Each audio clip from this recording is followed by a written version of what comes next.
Good weekend, all. Ira Epstein with your metal market wrap-up, and this wrap-up's your weekly edition for this Sunday, and we are now on the 13th of February. Tomorrow's, remember, the important day, Valentine's Day, and it's 2022, and we're getting on into the afternoon about 3:30 or so. I waited. Normally I like to do these on Saturday, but I waited to see if there were any more news events off of the Ukraine situation. And all that I could tell you is President Biden got nowhere with President Putin. Everybody's trying to talk to Putin. There's last-minute efforts. The German chancellor is going to visit with him, I understand, on Tuesday. U.S. intelligence says that Wednesday is a very likely day now. They pinpointed Wednesday somehow for the invasion to begin. You certainly have the naval exercises. There's 30 some odd, I understand, warships doing exercises off the coast around the Black Sea there, right off the coast, if you will, of Ukraine. Plenty of now missiles, plenty of tanks. They're ready to go. The Ukrainian army has moved up their tanks and so on. It'll take nothing to set this off. I mean, nothing. And the fear is that you would drag in the United States in some way. So President Biden, I am certain in that conversation, let Mr. Putin know the U.S. is not sending armed forces there. In fact, today, all over the morning news, the U.S. said they will not have a replay of Afghanistan. They will not be sending in airplanes to U.S. citizens that elect to stay behind and put themselves in harm's way. The roads are open. The trains are running. Airplanes are running. Ukraine had to spend $600 million to pay the insurers to keep the airplanes going. I just read that article. Could not be 5 minutes ago that I read that that's what they have to pay in insurance because, as you can imagine, everybody wants to shut everything down. All it takes is one soldier doing something wrong. A missile goes off, a plane gets shot down, and this whole thing goes crazy. You know that. I know that. We've seen that before, and that's how these things get going. It's too many people with fingers on triggers. Okay, so the gold market gets the inflation story. It got hurt for a while by the idea that higher interest rates, especially they're now talking 7 rate hikes at Goldman right in a row, so that would take you up from where you're at if each one's just a quarter point. Where are you, 1 3/4 points? They're not going to do 0.1 interest rate hikes. You don't see our Fed doing that. So it'd either be a quarter or half point. There's still big discussions. Is the first one going to be coming out of the gate with a half point? Just get something out there and tell the market how serious you are. And nobody is saying that I've read that there will be nothing happening at the March meeting. In fact, if anything, there's calls. Let's have an emergency meeting and get something done right now to tackle the inflation issue. So gold's up. Gold really took off, though, on Friday, reversed itself on the war fear. Somebody leaked something because by noon, if you were watching the markets, they just started going with the war scare of the dollar up, the yen up, the Swiss franc up, bonds, notes, all reversed up sharply. Gold market reversed to the upside. A lot of the other industrial metals down on the day.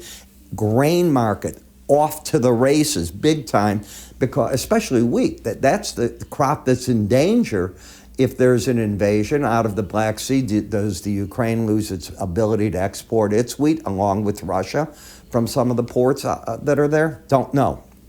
But the market starts building in the war premium, and of course, crude oil. That it just gave up. The market tried its best to break. It couldn't because of that news. So as you take a look at what the gold did for the week, you can see that the market finished up nearly 2% higher. The gold bulls got to be cheering that on. The pattern, unfortunately, still a lower low, higher high. The market held nicely. The 100-week average of closes in green and the 18-week, that's bullish. The resistance is right where the market stopped. We'd been talking, in fact, you and I had been talking, could this market get into the 1860s? Well, it did. You got as high as 1864.80 this week. Now does it clear the Bollinger Band and start to launch towards the 1900 level? That'll be what traders watch. The professionals, in my opinion, cut their position down there as much as you'd say, oh, with all this, they're not going to do that. Well, what I've learned over the years is that it's these type of rumors, events, whatever, that kicks you up and down to those numbers and that they hold the market back. I'm not bearish. I want to make that ultra clear. But I do not teach, for reasons that are clear as can be on the chart, that one goes long, over, or under Bollinger Bands. It's one thing if you have a position established lower and you get over it, you cut your position down if you got a world event like this. But to buy fresh over it's very, very difficult. Gold-silver ratio, well, as you can see, the market's just not offering much. Silver's got no trend. It's stuck at temporarily at the 100 and the 18-day average. In here, not even able to hit upper and lower Bollinger Bands just yet. Copper market got up this week to the upper band, thrown right back. So from 463, you came down 13 cents. That's a heck of a move to fall. You keep hitting the upper part. I think that the world is of such right now. The copper is just going to be in monstrous demand as we clear out, be it the Ukraine situation, and we take a look that we know interest rates are coming, and as the world gets better from this COVID epidemic, and you know there's battles in country upon country about people tired with this. The problem is if you look at Hong Kong, they're setting record amount of COVID cases. Why? The lunar holiday. Everybody went out, traveled, and they're spreading it all over the place there. They don't tell us what's going on in mainland China because of the Olympics, but I think you can pretty well guess what is going on. In the platinum market, settling back. Again, this is a base metal, so you're settling back. You had the auto strikes going on, not strikes, but the shutting down of the plant, and not the strike, but the blockage of the bridges, stopping goods from coming there. That's a catalytic converter metal. And in the dollar, you went down, held very nicely. The combination of the 200-day average, 200-week average, I'm so sorry, I keep saying day, 200-week average and the 18-week average, that all you need to do is not take that out, and you'll have a pattern of higher lows, higher highs. You're back in the bull move until this week's low is taken out. Take that out, and the dollar's out of that move, and I think you could then start targeting down here. I don't think many people want to be short until they know more about the Ukrainian situation. So those are the things that I think you watch. Now, another thing I want you to look at is our newest, and this is a new release of our QT Mobile. If you don't have the new release, you want to get it. It is dramatically improved. I know a lot of my traders, my clients, they've wanted to get stocks, spiders, ETF ability on this. Options galore. So if you're an options trader, all the calendars, everything's on this, easy to view. Charts that you can read and play with, unlike so many of the other services.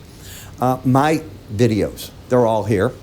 I now send a text in the United States. We're working on getting text messages to Europe, South America for our subscribers, Australia. Trying our darn best to do that. We're very close. Our audio reports, they're all here. Every one of them. The news reports are all there. And let's assume you're driving in your car. It has voice control. Just tell the machine, our mobile, you want to listen to your quote file. It's going to play it, and in the sequence, you put it in there. How do you get to try this? And it is free. Just go to our website, under free offers, sign up for it. We will send you, after you sign up, your user ID and your password. You'll have your own unique one. You have to have that. We will get some information because the exchange give you the quotes, makes us get that information. So there's no way to give you the quotes from the exchange without us doing that. That's their requirement, and then we're able to turn on your quotes for you. You can decide if you like delayed or live quotes. We can work with it both ways for you. So again, I'm Ira Epstein. Thanks for watching. It's going to be a nutty week. Get some sleep. Talk to you later.